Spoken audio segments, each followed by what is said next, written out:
ये है Gayatri media group और आप देख रहे हैं ताज न्यूज, आईना सच का।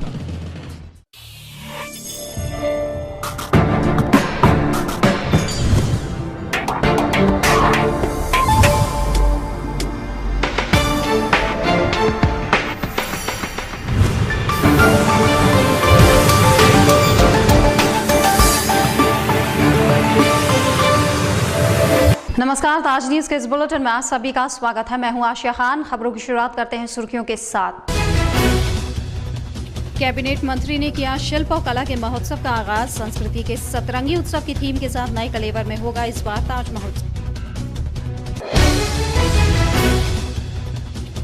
तोरण के उत्पीड़न से शहरवासी बेहद परेशान, चौपाल में भी नहीं हो रहा समस्याओं का समाधान।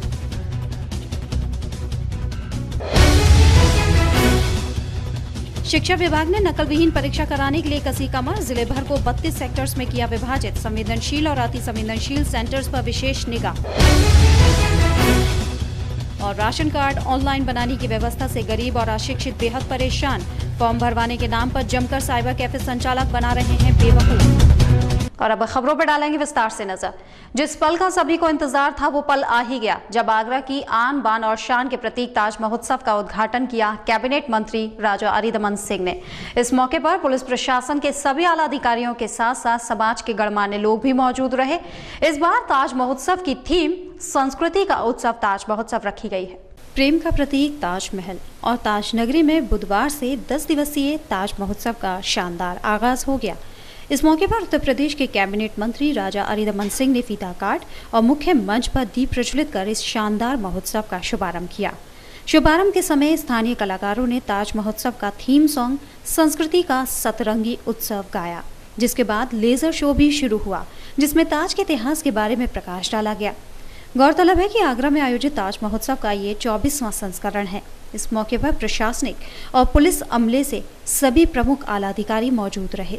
ये 24वां ताज महोत्सव है और इसमें नृत्य, कला और शिल्पियों के उत्पाद यहाँ अपने अपने पूरे देश से जो लोग आते हैं अपनी कला को यहाँ प्रदर्शित करते हैं और ना कि सैलानियों आगरा वासियों को भी नृत्य और कला और इन सब को देखने का अवसर मिलता है। आगरा का सुप्रसिद्ध ताज महोत्सव, जिसमें विभिन्न प्रदेशों के शिल्पी और कलाकार अपनी शिल्प और कला का नमूना प्रस्तुत करने की चाहत रखते हैं, वहां उस वक्त एक बड़ी समस्या खड़ी हो गई जब आवंटित दुकान न मिलने से बाहर से आए शिल्पियों में रोष देखा गया।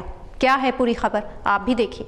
ताज महोत्सव जहाँ उत्तर भारत का सबसे बड़ा और महत्वपूर्ण उत्सव माना जाता है, तो वहीं इसकी शोभा उन दुकानों से है जिनमें देश के विभिन्न प्रांतों से आए शिल्पी अपनी कला के नमूनों की बिक्री करते हैं, जो असल में पर्यटकों के लिए मुख्य आकर्षक का केंद्र होती है, क्योंकि सैलानियों को एक ही जगह पर देश की सारी कलाकृतियां मिल जाती हैं, जिनकी खरीदारी के लिए पर्यटकों को भटकना नहीं पड़ता।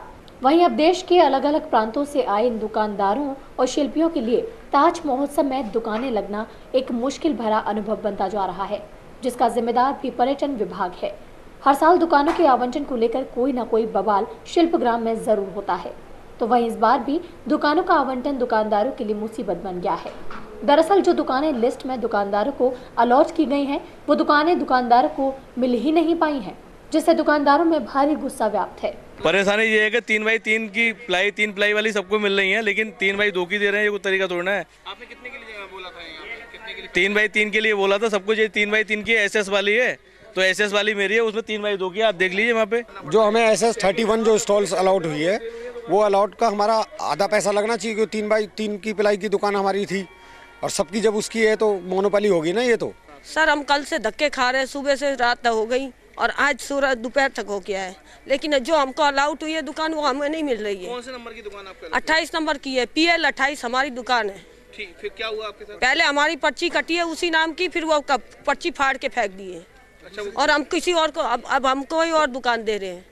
अगर इसी तरह हर बार दुकानों के आवंटन को लेकर ताज महोत्सव में बवाल होते रहे, तो एक समय ऐसा होगा कि उत्तर भारत के सबसे बड़े इस महोत्सव में कोई शिल्पी दुकानों का आवंटन करने तैयार नहीं होगा। उत्तर भारत के इस ताज महोत्सव में जहां देश भर से शिल्पी अपनी कला के नमूने बिखेरने आगरा इस ताज महोत्सव में हिस्सा लेते हैं, तो हर साल की तरह इस बार भी दुकानों का आवंटन व्यापारियों के लिए एक मुसीबत का कारण बन गया है। क्योंकि व्यापारियों को जो दुकानें वास्तव में अलॉट हुई हैं उन्हें वो दुकानें नहीं मिल पा रही हैं। वहीं ये महिला जो कब से न जाने परेशान है, उसको भी अभी तक उसकी दुकान नहीं मिल पाई है। अब देखने वाली बात यह है कि विभाग इस मामले में क्या कार्रवाई करता है। शिखर श्रीवास्तव, ताज न्यूज, आगरा। ताज का दीदार करना अब पर्यटकों को पड़ सकता है कुछ महंगा। जी हां, ताज के दीदार के लिए शिल्पग्राम से टिकट लिया जाता था, पर अब ताज महोत्सव का आगाज हो गया है। यानी अगर आप ताज का दीदार करने जा रहे हैं तो पहले आपको शिल्पग्राम में प्रवेश के लिए भी टिकट लेना होगा। आगरा की आन बान और शान का प्रतीक ताज महोत्सव पिछले विगत 23 सालों से अनवरत हर साल शहरवासियों और सैलानियों के आकर्षण का केंद्र रहता है। देश विदेश के पर्यटक फरवरी माह में ताजमहल आने की प्लानिंग कुछ इस तरह से करते हैं कि उन्हें शिल्प और कला के इस महोत्सव के आनंद भी मिल सके। इस महोत्सव में स्थानीय कलाकारों के अलावा देश के प्रसिद्ध लोक कलाकार और बॉलीवुड के कलाकारों की भी प्रस्तुतियां होती हैं। हर साल इस महोत्सव की बढ़ती लोकप्रियता के कारण पर्यटन विभाग हर साल इसके शुल्क में इजाफा भी करता जा रहा है। लेकिन जब किसी पर्यटक के केवल ताजमहल के दीदार की बात आती है तो इस महोत्सव के दिनों में उसकी जेब पर अतिरिक्त शुल्क बढ़ जाता है, क्योंकि ताजमहल परिसर में प्रवेश करने के लिए उसे शिल्पग्राम के रास्ते से गुजरना होता है और इसके लिए पहले उसको शिल्पग्राम का टिकट तो लेना ही पड़ता है, फिर चाहे उसके पास समय का अभाव कितना भी हो और वो इस महोत्सव को ना देख पाने के लिए विवश हो। बहरहाल प्रशासन को चाहिए कि सैलानियों की इस परेशानियों को ध्यान में रखते हुए महोत्सव के इन दिनों में अलग से बुकिंग काउंटर बनवाए, जिससे पर्यटक या स्थानीय आगरावासी अपनी सुविधा के अनुसार अपने समय के हिसाब से क्या देखना महत्वपूर्ण है और उनकी क्या देखने की पहली चाहत है, इसको बरकरार रख सके। ताज सा रोशन शहर अपना के स्लोगन के साथ आई टोरंट पावर आगरा के उपभोक्ताओं का जमकर शोषण कर रही है। बुधवार को जनता चौपाल में आए सैकड़ों उपभोक्ता अपनी दर्द भरी कहानी सुनाते नजर आए। हैरत तो तब होती है कि ये प्राइवेट कंपनी खुद ही शहर के लोगों को चोर बना देती है और खुद ही मोटा जुर्माना वसूल कर न्याय देने की बात करती है। और अब तो किसी भी राजनीतिक दल के नेता भी टोरंट के खिलाफ बोलने को तैयार नहीं है। ताज नगरी को ताज सा रोशन करने के दावे करने वाली टोरंट पावर इन दिनों उपभोक्ताओं का जमकर शोषण कर रही है। जनता चौपाल में आए शहर के सैकड़ों उपभोक्ता टोरंट के उत्पीड़न के दर्द भरी दास्तान बयां करते नजर आए। रामबाग क्षेत्र से आई रेशमा के मुताबिक टोरंट के कारनामों से उसकी रातों की नींद छिन गई है। मजदूरी कर परिवार के लिए जैसे तैसे रोजी रोटी कमाने वाली गरीब महिला पर बिजली चोरी का आरोप लगाकर 1 लाख रुपए से ज्यादा का जुर्माना ठोक दिया गया। अब रेशमा को इतने पैसे जुटाने के डर से नींद नहीं आ रही। समस्या है, हमने कह दिया अभी हमें मीटर लगवाना है, तो मैडम बोली 1 महीने के अंदर अंदर सर्विस मिलेगी। तो मैंने की और जब तक अंधेरे में रहें तो मैडम बोलती हाँ जैसे अंधेरे में रहते हैं वैसे रहो, और हमने अभी भी कर लिया है। तो मैंने बोला कि मैं अपना मीटर लगवाना चाहता हूँ, तो उन्होंने कहती नहीं जैसे आप रह रहे हो अंधेरे में ऐसे अंधेरे में रहो आप। समस्या ये हो गई कि चोरी का नाम लगा दिया मेरा कि हमारा कि कितने रुपए का जुर्माना किया? 2 लाख का। 2 लाख आप लोग भर सकते हैं क्या? हम पर नहीं भरे जाएगा। काम क्या करते हो? काम कुछ नहीं करते हैं, बेंदारी करने जाते हैं कहीं। ऐसी न जाने कितनी दर्द भरी कहानियां लेकर हर रोज सैकड़ों की तादाद में लोग टोरंट दफ्तर में चक्कर काटने के लिए मजबूर हैं। जन सुविधाओं के दावे करने वाली टोरंट की जनता चौपाल भी उपभोक्ताओं को निराश कर रही है। सरल और त्वरित विद्युत संयोजन की बात करने वाली टोरंट का कनेक्शन लेना भी अब बेहद मुश्किल हो गया है।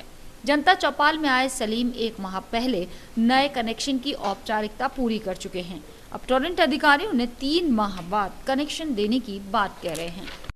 मेरा वाइफ के नाम से कनेक्शन अभी था, मेरे केबल में जो है ना कट था जॉइंट से, केबल में जॉइंट से, तो मैंने उसके लिए कंप्लेंट किया टोरंटो को बदलने के लिए। उसके बाद वहाँ से टीम मेरे पास आई और उन्होंने नाप के बताया 20 मीटर केबल लगेगी, आपकी 980 रुपये जमा कर दो। उसके बाद मैंने अक्टूबर में पैसे जमा कर दिए 980 रुपये। उसके बाद मेरी अभी तक केबल नहीं बदली गई है और बीच में मेरे को 5 जनवरी को मेरे पास टोरंट टीम गई, उन्होंने छापा, उसको फोटोग्राफी करके ये कह रहे हैं आप चोरी कर रहे हो। हमारा सितंबर के महीने में 7 किलोवाट का बिल लग के गया था, अब 1,16,000 और कुछ ऊपर भेज दिया है।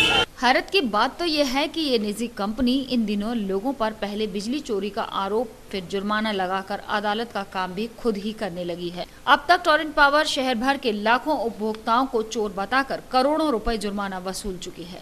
और तो और असेसमेंट के निपटारे के नाम पर यहाँ कोई नियम कानून नहीं है, जिसकी जितनी बड़ी सिफारिश उस पर उतना ही कम जुर्माना। ये है टोरंट का खुला खेल। परेशानी ये हो रही है, हमें नाम चेंज कराने के लिए फॉर्मेट मांगा था, हमने कंप्लीट कर लिए सारे कागज।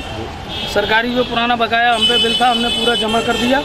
उसके बाद भी आज कह रहे हैं अभी हमारे पास वहाँ से कोई वो नहीं आया है जो आपकी जमा मानी जाए बात। पिछले 2 साल पहले मैंने कनेक्शन लगवाया था, अभी तक बिल आ रहा था, वो भरता जा रहा था। पिछली जनवरी में भरा वो, अब से फरवरी में जो आया है एकदम 22,000 रुपये का भेज दिया है। और मैं हर महीने पेमेंट कर रहा हूँ। क्या काम करते हो? मैं सब्जी ठेल लगाता हूँ। कितने किलोवाट का कनेक्शन है? 1 किलोवाट का। ये तो सिर्फ चंद लोगों की दास्तान है, ऐसे ही न जाने कितने गरीब असहाय हर रोज टोरेंट पावर की मनमानी का शिकार होते हैं। पिछले कुछ समय से टोरेंट का विरोध करने वाले नेता भी चुप्पी साधे हुए हैं।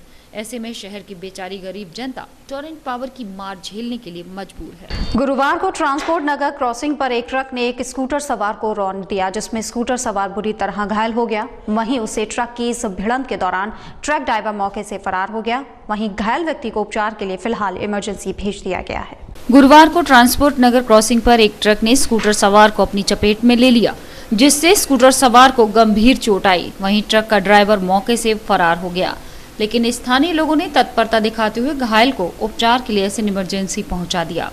ट्रक की चपेट में आने वाला व्यक्ति ट्रांसपोर्ट नगर का मैकेनिक बताया जा रहा है, जो कुछ सामान लेने गया था। इसी दौरान ये हादसा हुआ। गाड़ी नंबर 7046 इधर से आ रही थी सेकंड राइट तरफ से। ये गाड़ी आगने वाले बम्पर में अड़ गई थी। इस गाड़ी ने इस स्कूटर को करीबन 20 फुट करीबन खींचा है। उसके नीचे मिस्त्री का पैर आ गया है, पैर उसका फ्रैक्चर हो चुका है। क्या हालत है उसकी? हालत तो ये खून बहुत ले कर रहा है, हालत उसकी गंभीर है। अभी उसे हॉस्पिटल ले गए उसे। उसके मालिक आगे से आ रही, उधर से गाड़ी आ रही थी दिल्ली साइड से, और ये उसके आगे था।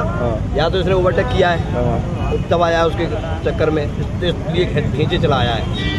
अभी क्या कंडीशन है? जो उसकी हालत खराब है। पुलिस की क्या कंडीशन है? पुलिस आई नहीं है अभी तक। अभी तक यहाँ की चौराहे की यातायात व्यवस्था कैसी है? चौराहे की यातायात व्यवस्था टंगमगा जाती है, यहाँ कोई खास व्यवस्था नहीं है। ट्रक और स्कूटर की भिड़ंत में स्कूटर बुरी तरह दब गया। प्रत्यक्षदर्शियों की माने तो स्कूटर ट्रक के पहिए के सामने आ गया, नहीं तो स्कूटर सवार की जान भी जा सकती थी। इस हादसे में पुलिस की भूमिका बेहद निराशाजनक रही। हादसे के इन दिनों ऑनलाइन सेवा के द्वारा राशन कार्ड बनाने का कार्य पूरे शहर में चल रहा है, जिसमें गरीब जनता को साइबर कैफे और तमाम ऑनलाइन फॉर्म भरने वाले स्थानों पर लूटा जा रहा है, जिसकी जानकारी जिला पूर्ति कार्यालय पर मौजूद विभागीय लोगों को भी है, पर सुनने वाला कोई नहीं है। आज शहर में कहीं भी ऑनलाइन राशन कार्ड बनवाने आप चले जाइए, हर जगह भीड़ दिखाई देगी और गरीब जनता लुटती दिखेगी। जिला पूर्ति विभाग ने जब से राशन कार्ड बनने की प्रक्रिया को ऑनलाइन कर दिया है, गरीब जनता की परेशानी बढ़ गई है और ऑनलाइन फॉर्म भरने वालों के वारे न्यारे हो गए हैं। एक राशन कार्ड को भरने के लिए विभाग ने 20 से 30 रुपए फीस रखी है, जबकि शहर में राशन कार्ड के फॉर्म भरने वालों ने लूट मचा रखी है। गरीब जनता को एक फॉर्म भरने के लिए 100 से 200 रुपए तक चुकाने पड़ रहे हैं, जिसकी जानकारी विभागीय लोगों को भी है, पर वो इसे रोकने में खुद को असहाय बता रहे हैं। गाड़ी जो हो रहा है चलने दीजिए, बाकी गरीब जनता भी आती जानती नहीं है, तो उनसे फॉर्म इकट्ठे कर लीजिए। आपको मालूम है जहाँ जहाँ भी आपकी राशन कार्ड की दुकानें हैं, वहाँ पर पहले तो कार्ड जो फॉर्म भरे जा रहे हैं या फिर उनकी ऑनलाइन फीडिंग हो रही है। गरीब जनता से अनलिमिटेड तौर पे बहुत, मतलब जो फॉर्म भरने के लिए चलो एक मान 5 रुपये 10 रुपये ले लें, उसके 100 रुपये लिए जा रहे हैं। ऑनलाइन करने के लिए 100 रुपये से लेके 500 रुपये तक लिए जा रहे हैं। 200 रुपये फॉर्म भरने के 100 रुपये ले रहा है कोई, नहीं तो ये ऐसी तो कोई शिकायत नहीं है। मतलब मेरा कहना है आपकी कुछ ऐसी कमांड नहीं है इन लोगों पर कि भाई ये जनता से, या फिर आप मानते हैं कि 100 रुपए लेना जायज है? नहीं और गलत है, बिल्कुल नहीं माने। कौन ले रहा है नाम बताओ, आप कोई दुकानदार हमें बताओ। दुकानदार की नहीं है। जिला पूर्ति विभाग के विभागीय लोगों को भी इस लूट की पूरी जानकारी है, लेकिन वो इसे रोकने में असमर्थ दिख रहे हैं। एक तरफ से देखा जाए तो गरीब जनता को आर्थिक नुकसान पहुंचाने में कहीं न कहीं विभागीय लोग भी जिम्मेदार हैं और उसका खामियाजा गरीब जनता को उठाना पड़ रहा है। फिलहाल ऑनलाइन फॉर्म भरने की आखिरी तारीख 20 फरवरी सुनिश्चित की गई है और तब तक गरीबी की मार झेल रही जनता को इस मार को भी झेलना पड़ेगा। तभी उसे सरकार का सस्ता सरकारी राशन मिल पाएगा। 19 फरवरी से शुरू होने वाली यूपी बोर्ड की परीक्षाओं के लिए शिक्षा विभाग ने चाक चौबंद व्यवस्थाएं की हैं। संवेदनशील और अति संवेदनशील सेंटर्स के चिन्हित करने के बाद जिले भर को 32 सेक्टर्स में विभाजित किया गया है। 9 जोन और 12 सुपर जोन में सेक्टर और जोनल मजिस्ट्रेट परीक्षा की निगरानी करेंगे। किसी भी प्रकार की नकल की सूचना कोई भी शिक्षा विभाग के शिकायत सहायता नंबर पर दर्ज करा सकता है। उत्तर प्रदेश माध्यमिक शिक्षा परिषद की बोर्ड परीक्षाओं को लेकर शिक्षा विभाग ने तैयारियां पूर्ण कर ली हैं। 19 फरवरी से शुरू होने वाली हाई स्कूल और इंटरमीडिएट बोर्ड परीक्षाओं के लिए चाक चौबंद व्यवस्थाएं की गई हैं। शासन से प्राप्त निर्देश के बाद विभाग का लक्ष्य नकल विहीन परीक्षाएं संपन्न कराना है। जिला विद्यालय निरीक्षक के मुताबिक पूरे जिले को 32 सेक्टर्स में विभाजित किया गया है। इसके साथ ही हर सेक्टर में सेक्टर और जोनल मजिस्ट्रेट भी तैनात किए गए हैं। जनपद को कुल 9 सुपर जोन में, 12 जोन में 32 सेक्टर मजिस्ट्रेट और 110 स्टैटिक मजिस्ट्रेट पूरे जनपद में तैनात किए गए हैं और इनके द्वारा प्रत्येक दिन, और अगर प्रत्येक दिन नहीं तो जो महत्वपूर्ण विषय के प्रश्न पत्र होंगे उस दिन प्रत्येक विद्यालय का निरीक्षण किया जाएगा और इसकी रिपोर्ट हमारे कार्यालय को शाम तक देंगे। शासन की मंशा के अनुरूप जिले के परीक्षा केंद्रों में से संवेदनशील और अति संवेदनशील परीक्षा केंद्रों का भी चयन कर लिया गया है। चयनित परीक्षा केंद्र पर सचल दलों की विशेष निगरानी रहेगी। बीते दिनों कलेक्ट्रेट सभागार में जिलाधिकारी ने नकल विहीन परीक्षा के लिए स्पष्ट निर्देश दिए थे। DIOS के मुताबिक विभाग की ओर से शिकायत दर्ज कराने के लिए हेल्पलाइन नंबर भी जारी किया गया है। अब देखना ये होगा कि विभाग की ये तैयारी नकल माफियाओं पर नकेल कसने में कितनी कारगर साबित होती है। फिलहाल क्या रुकेंगे छोटे से ब्रेक के लिए, जल्द हाजिर होंगे। देखते रहिए ताज न्यूज।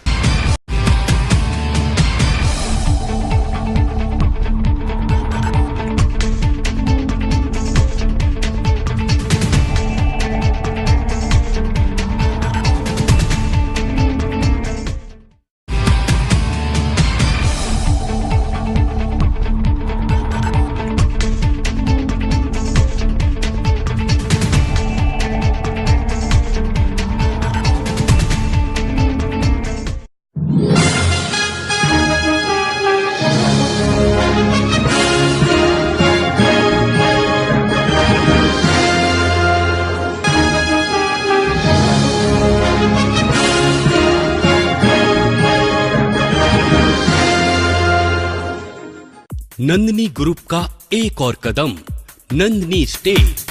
अब कागारौल में एक ऐसी कॉलोनी जहां आप पा सकते हैं पक्की सड़क, स्वच्छ जल, बिजली की सुनिश्चित आपूर्ति, हरे भरे पार्क, भव्य मंदिर, कॉमर्शियल प्लॉट और दुकान, वो भी बहुत कम कीमत में। ये सब सुविधा कागारौल में गेट बंद कॉलोनी यानी नंदिनी स्टेट में। अब गांव को शहर बनाना है, हमारा सपना आपका घर हो अपना। Nandini state. Sai Asha properties area approved कोठी प्लॉट्स खरीदने व बेचने के लिए संपर्क करें। ताज नगरी 2 में एरिया अप्रूव्ड प्लॉट्स के लिए संपर्क करें।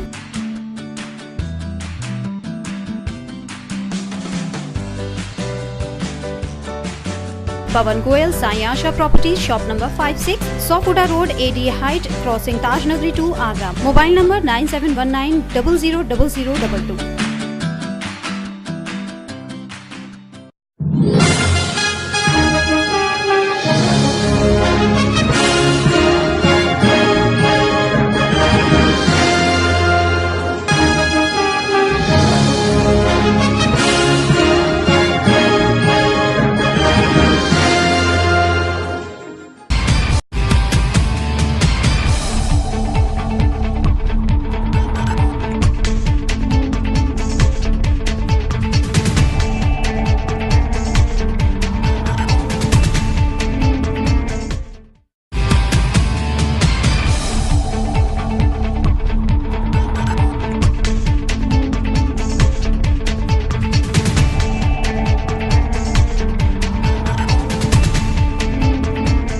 ब्रेक के बाद स्वागत है। देखते हैं अगली खबर। शिक्षा मित्रों की समस्याएं कम होने का नाम नहीं ले रही हैं। 10 वर्ष से संविदा पर कार्य करते हुए 7 माह पूर्व हुए समायोजन के बाद अब वेतन नहीं मिल रहा है। इन्हीं समस्याओं को लेकर उत्तर प्रदेश शिक्षा मित्र शिक्षक संघ के बैनर तले BSA कार्यालय पर समायोजित शिक्षक अनिश्चितकालीन धरने पर बैठ गए हैं। शिक्षा मित्रों की समस्याएं कम होने का नाम नहीं ले रही हैं। अविगत 7 माह से वेतन न मिलने से शिक्षा मित्र बेहद परेशान हैं। ये वही शिक्षा मित्र हैं जो विगत 10 वर्षों से 3500 रुपए मानदेय पर प्राथमिक विद्यालयों में पढ़ा रहे थे। विगत वर्ष सरकार ने इन्हें 2 वर्ष की दूरस्थ BTC प्रशिक्षण कराकर सहायक अध्यापक पद पर समायोजित कर दिया। सहायक अध्यापक बनने के बाद 7 माह से आज तक इन्हें वेतन नहीं मिला। वेतन न मिलने से परेशान शिक्षा मित्रों ने BSA कार्यालय पर धरना देकर शीघ्र मांगे पूरी करने की बात कही। हमारी एक तो जो शिक्षा मित्र से शिक्षा पद पर समायोजित हुए हैं उनका वेतन 7 महीने का, जो शेष शिक्षा मित्र हैं 2nd 3rd बैच में उनका मानदेय, साथ ही जो बेसिस के अंतर्गत शिक्षा मित्र लगे हुए हैं उनको 7 महीने से मानदेय नहीं मिला है। तो इन समस्याओं को लेकर हम कई बार पहले भी धरना दे चुके हैं और लिखित में भी अवगत करा चुके हैं DM साहब को, पूरे प्रशासन को। तो हमने 30 तारीख को धरना दिया था। 30 तारीख को ADM finance Rajkumar ji, Samajwadi party के जिलाध्यक्ष रामसाह यादव जी की उपस्थिति में BSA महोदय ने 15 जनवरी तक का लिखित में आश्वासन दिया था कि हम इनको जो है पूरा भुगतान कर देंगे। उसके बावजूद इन्होंने आज तक भुगतान नहीं किया है। इसी बीच में शासन का एक आदेश भी आता है 13 जनवरी को कि जिन शिक्षा मित्रों को 2 सत्यापन पूर्ण हो चुके हैं उनका भुगतान तत्काल कर दिया जाए। लेकिन साथ ही अभी हमारे कुछ साथी ऐसे भी हैं कि उनका तो सत्यापन ही नहीं हुआ है, भेजा ही नहीं आगरा से। 7 महीने हो गए, अभी तक वेतन तो दिया नहीं गया। और वेतन की तो क्या चल रही है, वेरिफिकेशन भी नहीं कराई है अभी। और वेरिफिकेशन हो भी गई तो कुछ लोगों की हुई वेरिफिकेशन भी रोक दी गई है। और मैं तो हरियाणा स्टेट की अकेली हूँ और कोई बंदा नहीं है। एक बंदे की जब वेरिफिकेशन नहीं लौटा सकते 7 महीने में तो विभाग क्या कर सकता है, जबकि कितने चक्कर BSA के पास लग चुके हैं, एप्लीकेशन दे चुकी हूँ 2-3 दिन अभी मांगे नहीं मानी जाती तो आगामी क्या रणनीति होगी? यही रणनीति होगी। हम यहाँ पे बैठे हुए हैं जो सभी लोग इसी पर हैं कि BSA साहब यहाँ तो हमें वेतन दें या फिर हमारा धरना अनिश्चितकालीन जो चलेगा ही और इससे आगे और बढ़ेगा। BSA कार्यालय के बाहर अनिश्चितकालीन धरने पर बैठे शिक्षा मित्रों ने बेसिक शिक्षा अधिकारी के खिलाफ जमकर नारेबाजी की। BSA पर तानाशाहपूर्ण रवैये के आरोप लगाते हुए शिक्षा मित्रों ने उग्र आंदोलन की चेतावनी भी दी। द्वितीय बैच में प्रशिक्षण प्राप्त कर चुके शिक्षा मित्रों के मानदेय न मिलने का मामला शिक्षा मित्रों ने जोर शोर से उठाया। इससे पहले भी संगठन के पदाधिकारी कई बार इस समस्या से आला अधिकारियों को अवगत करा चुके हैं। स्वास्थ्य विभाग के तमाम इंतजामात के बावजूद भी स्वाइन फ्लू का कहर थमने का नाम नहीं ले रहा। एसएन मेडिकल कॉलेज में अब तक 33 संदिग्ध मरीज भर्ती हुए हैं, जिनमें से 4 की पॉजिटिव रिपोर्ट आई है। फ्लू के कहर के चलते मथुरा निवासी एक बुजुर्ग ने मेडिकल कॉलेज में इलाज के दौरान दम तोड़ दिया। प्रदेश भर में स्वाइन फ्लू का कहर थमने का नाम नहीं ले रहा है। सरोजनी नायडू मेडिकल कॉलेज में अब तक करीब 3 दर्जन संदिग्ध मरीज भर्ती हो चुके हैं। इनमें से 4 मरीजों की रिपोर्ट दिल्ली से पॉजिटिव आई है। बुधवार को मथुरा के एक बुजुर्ग ने फ्लू के कहर से दम तोड़ दिया। मुख्य चिकित्सा अधीक्षक डॉक्टर हिमांशु यादव के मुताबिक फ्लू के कहर के चलते मेडिकल कॉलेज में अलर्ट घोषित किया गया है। मेडिकल कॉलेज में स्वाइन फ्लू से निपटने के लिए अलग वार्ड बनाया गया है। को लेके हमारे यहाँ पूरी तैयारियाँ थी, जिसमें आइसोलेशन वार्ड बनाया गया था। जो इसकी टैबलेट है वो फ्री मात्रा में उपलब्ध है। जो इसके मास्क है, प्रोटेक्शन किट है, वो हमारे यहाँ पूरी तरह से उपलब्ध है। आईसीयू के पास ही आइसोलेशन वार्ड बनाया गया था, जिससे अगर कोई मरीज़ कॉम्प्लिकेटेड होता है तो उसे आईसीयू में शिफ्ट किया जा सके। अभी तक जो हमारे यहाँ एडमिशन हुए हैं स्वाइन फ्लू के, वो 33 एडमिशन हुए हैं। 33 में से लगभग 4 सस्पेक्टेड केस हुए थे। 33 उसमें से 4 पॉजिटिव आए हैं और लगभग सभी डिस्चार्ज हो गए हैं। जो आज की डेट है उसमें 3 एडमिशन है, बस 3 एडमिट है, अदरवाइज सभी डिस्चार्ज। संदिग्ध मरीजों की संख्या में इजाफा होने के बाद मेडिकल कॉलेज में निःशुल्क दवाइयों की व्यवस्था की गई है। इस जानलेवा बीमारी से बचाव के लिए मेडिकल कॉलेज के CMS चेहरे पर मास्क लगाने की सलाह देते हैं। एसएन मेडिकल कॉलेज में निःशुल्क मास्क वितरित किए जा रहे हैं। प्रदेश सरकार ने इससे निपटने के लिए सभी मेडिकल कॉलेजों को विशेष निर्देश दिए हैं। दिल्ली विधानसभा चुनाव के नतीजों ने भाजपाइयों की आंखें खोल दी हैं। बुधवार को भाजपा नेताओं ने एक बार फिर से व्यापारियों को अपनी ओर आकर्षित करते हुए फव्वारा चौक पर सदस्यता अभियान चलाया। अभियान की निगरानी के लिए पहुंची प्रदेश कार्य समिति सदस्या ने कार्यकर्ताओं का उत्साहवर्धन किया। पार्टी पूरे देश में संस्था का चुनाव हुई है। 1800-266-2020 के माध्यम से आविष्कार देकर संस्था बनाई जा रही है। उसी के तहत आगवा महानगर में भी संस्था चल रही है। आज आगरा महानगर में एक कैमरा इस चौक पे लगा हुआ है। महानगर की संस्था कभी 1 लाख से ऊपर हो चुकी है। कार्यकर्ता भाई उत्साह से संस्था में लगे हुए हैं। जो लक्ष्य है पूरे देश में 10 गाँवों का, नीचे ही भारतीय जनता पार्टी उस लक्ष्य को प्राप्त करेगी और जल्दी पूरा कौन है। ये सदस्य अभियान है जो पूरे देश में चलाया जा रहा है और इसमें जो हमारा ब्रज क्षेत्र है वो उत्तर प्रदेश में सेकेंड नंबर के आसपास है, जिसमें हमारे महानगर बड़े बड़े भाई कामा जी भी काफ़ी मेहनत कर रहे हैं और अब लगभग 1 लाख के आसपास हम पहुँच चुके हैं। बस अब तो सदस्यता अभियान चलाया जा रहा है और सब बहुत मेहनत कर रहे हैं और मैं सबसे अपील भी करती हूँ कि ज़्यादा से ज़्यादा लोग आएँ और बीजेपी के सदस्य बने। व्यापारिक क्षेत्रों में लगा हुआ है और व्यापारी सब भाजपा से जुड़ा हुआ है। भाजपा का जो लक्ष्य है 10 करोड़ सदस्य बनाने का, विश्व की सबसे बड़ी पार्टी होगी। आगरा में हम 1 लाख की संख्या पार कर चुके हैं। निकट भविष्य में बहुत जल्दी आगरा के व्यापारी समाज को इससे जोड़ रहे हैं। जोड़ते हुए हम जो 1.5 लाख का लक्ष्य है 2 लाख तक पहुंचाकर एक पार्टी को उत्तर प्रदेश में देश में सशक्त भाजपा के साथ जोड़ेंगे। बीते दिनों कांग्रेस के पीसीएस मेंबर के साथ हुई अभद्रता को लेकर जिला कांग्रेस कमेटी ने एसएसपी आगरा को शहीद नगर चौकी इंचार्ज के खिलाफ शिकायत रूपी ज्ञापन सौंपा। ज्ञापन में चौकी इंचार्ज को हटाने की मांग की गई। शिकायतकर्ता कांग्रेसियों की माने तो शहीद नगर चौकी इंचार्ज एक गैर जिम्मेदार सरकारी मुलाजिम है जिसे अपने पद और विभाग की गरिमा की कोई परवाह नहीं है। गुरुवार को जिला कांग्रेस कमेटी ने एसएसपी आगरा को शहीद नगर चौकी इंचार्ज को हटाने के लिए ज्ञापन सौंपा। कांग्रेसी नेताओं की माने तो शहीद नगर चौकी इंचार्ज ने 16 फरवरी को कांग्रेस के पीसीएस मेंबर के साथ अभद्र व्यवहार किया था, साथ ही हाथापाई भी की थी, जिसमें आसपास के लोगों ने मिलकर कांग्रेसी पीसीएस मेंबर को बामुश्किल बचाया था। जिला कांग्रेस कमेटी की माने तो चौकी इंचार्ज का व्यवहार क्षेत्र में ठीक नहीं है। क्षेत्र में असामाजिक तत्वों पर रोक नहीं लग पा रही और लड़कियों को सुरक्षा भी नहीं मिल पा रही है। ऊपर से इन सब की शिकायत करने वाले पर दरोगा जी का गुस्सा अलग से झेलना पड़ता है। इतना मेरा गुनाह समझो कहना, बस उसने मेरे साथ बदतमीजी कर, मेरे घर वाल पकड़ लिया कि तू बहुत नेता बनता है, साले तू गरीबों का मसीहा बनता है, आज तुझे मैं देखता हूँ, ले चलो सारे को उठा के। मैं दरोगा ये अच्छा नहीं करूँ, मैं कप्तान साहब से शिकायत करूंगा, एसएसपी साहब से। जब जाके वो थोड़ा हुआ, आसपास के लोग आए, उन्होंने मुझे बचाया बिचाया, मुझे घसीट के ले जाने लगा, ले जाओ सारे इसको बंद कर दो, कप्तान से शिकायत कर। पीटा के लोग वहाँ इकट्ठे हो गए काफ़ी 100-200 लोगों की संख्या में, तो वो बेहोश हो गया, उसको फिर उठाया बेहोशी से, फिर उसको मारा। तो उन्होंने इतना जाके कहा अपने एक मानवीयता के नाते से कि भाई इसको मारो मत, इसके खिलाफ जो कार्रवाई है वो आप कर दीजिए, लोगों में रोष है, इस बुरी तरीके से मत मारिए। इस पे उन्होंने उनको भी पीटना शुरू कर दिया, गालिबान पकड़ लिया और बोले कि तू बहुत मसीहा बनता है गरीब आदमियों का, अभी भी तुम्हारी औकात नहीं संभल रही है, ये कहते हुए घसीट के ले जाने लगे थाने। इसलिए हमने ये निर्णय लिया कि हम कप्तान साहब को ये बता दें कि ऐसे क्रूर अत्याचारी दरोगा को पुलिस में रहने का कोई अधिकार नहीं है, उसको सस्पेंड किया जाए और उसके खिलाफ कार्रवाई की जाए और ऐसे लोग जो कि मानवीयता जानते ही नहीं है इस पुलिस में रहने के अधिकारी नहीं। 16 फरवरी को शहीद नगर पर टक्कर रोड से आते एक वाहन चालक को शहीद नगर चौकी इंचार्ज ने बुरी तरह पीटा, जिस पर पीसीएस मेंबर ने एतराज जताते हुए दरोगा जी को रोका। इस पर एसआई मोहर सिंह ने कांग्रेस पीसीएस मेंबर को भी नहीं बख्शा और अभद्र व्यापार करने लगे, यहाँ तक कि थाने में बंद करने की धमकी भी देने लगे। इसी गलत व्यवहार की शिकायत करते हुए एसएसपी आगरा से जिला कांग्रेस कमेटी ने शिकायत की है कि जल्द से जल्द चौकी इंचार्ज शहीद नगर को हटाया जाए, क्योंकि जब पुलिस जनता के प्रतिनिधियों से ऐसा व्यवहार करेगी तो आम जनता की सुनवाई होना तो दूर की बात लगती है। यूपी रोडवेज ने ताजनगरी वासियों को ताज महोत्सव का मजा लेने के लिए एक तोहफा दिया है। यूपी रोडवेज ने ताज महोत्सव के मेले तक जाने के लिए सिटी बस चलाई है, जिसमें बैठकर आगरावासी मेले के स्थान तक पहुंचेंगे और मेले का आनंद ले सकेंगे।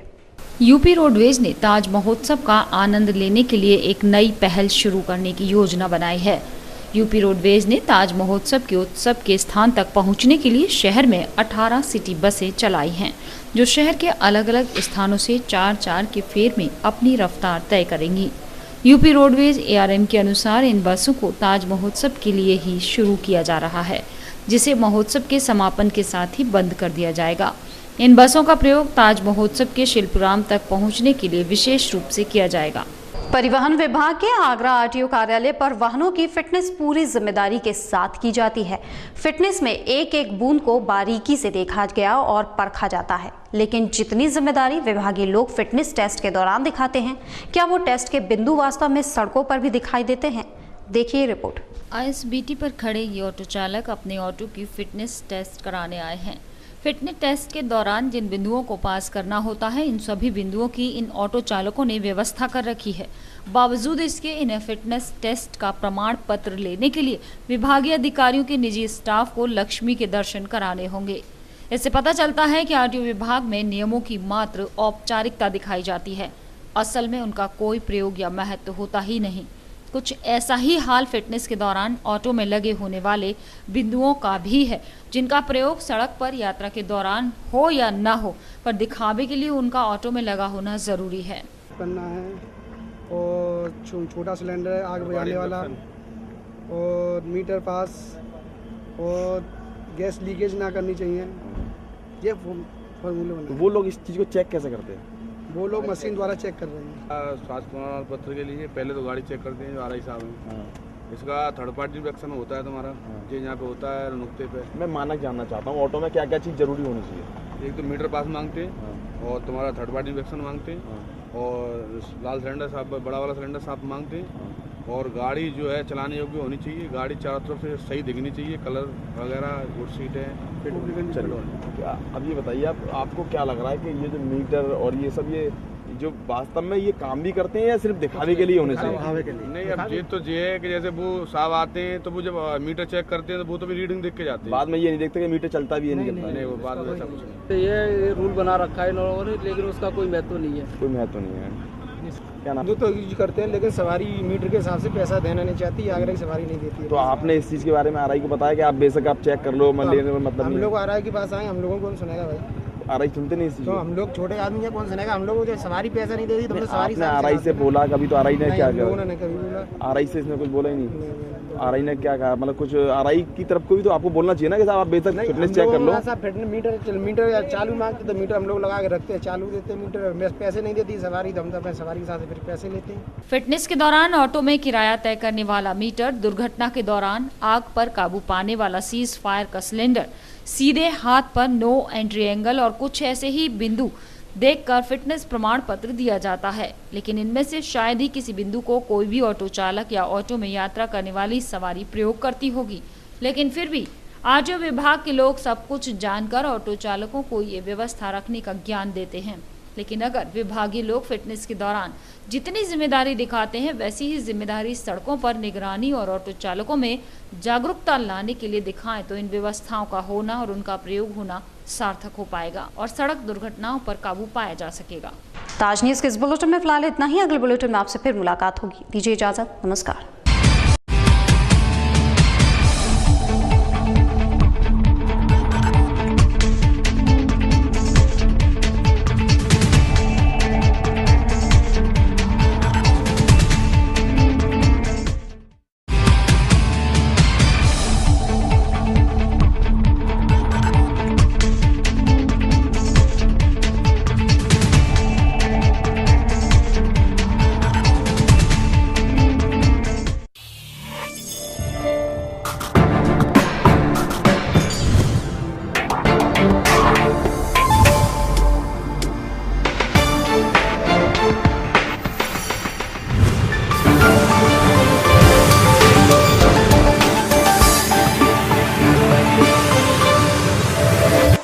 ये है गायत्री मीडिया ग्रुप और आप देख रहे हैं ताज न्यूज़, आईना सच का।